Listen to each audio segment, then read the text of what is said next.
Hello friends, ನಾನು ಕಾವ್ಯ. Chicken ಸುಕ್ಕ ಹೇಗೆ ಮಾಡೋದು ಅಂತ ನೋಡೋಣ.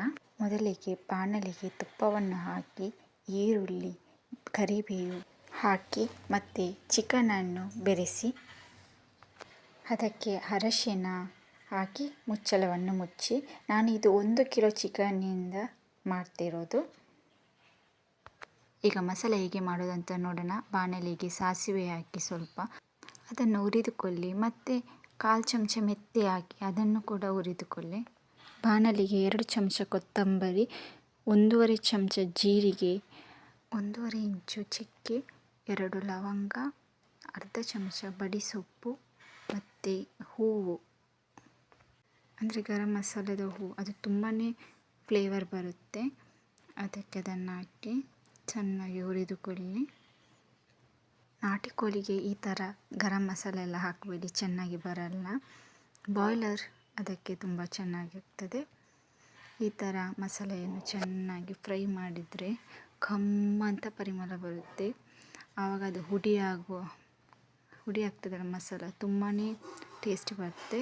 ಈಗ ಬಾಣಲಿಗೆ ಕರಿಮೆಣಸು ಹಾಕಿ ಹುರಿದುಕೊಳ್ಳಿ, ಮತ್ತು ಉದ್ದ ಮೆಣಸು 10 ಹಾಕಿ, ಮತ್ತು ಗಿಡ್ಡ ಮೆಣಸು 4 ಹಾಕಿ.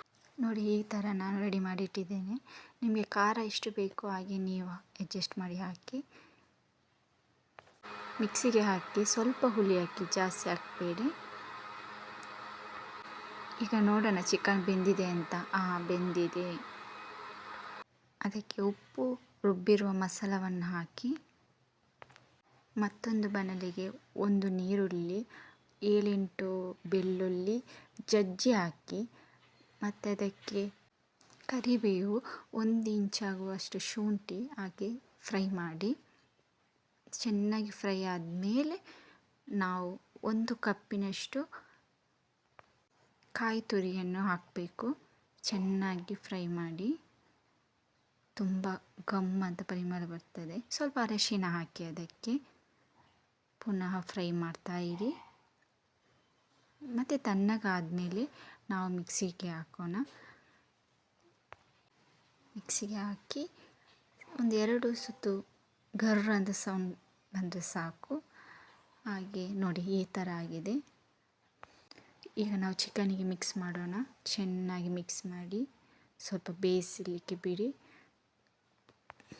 ಈಗ ರೆಡಿ ಆಗಿದೆ. ಅದಕ್ಕೆ ಕೊತ್ತಂಬರಿ ಸೊಪ್ಪು ಹಾಕಿ ತುಂಬಾ ಟೇಸ್ಟ್ ಬರುತ್ತೆ. ನೋಡಿ, ಟ್ರೈ ಮಾಡಿ. ಪ್ಲೀಸ್ ಲೈಕ್ ಕೊಡಿ, ಸಬ್ಸ್ಕ್ರೈಬ್ ಮಾಡಿ ಪ್ಲೀಸ್.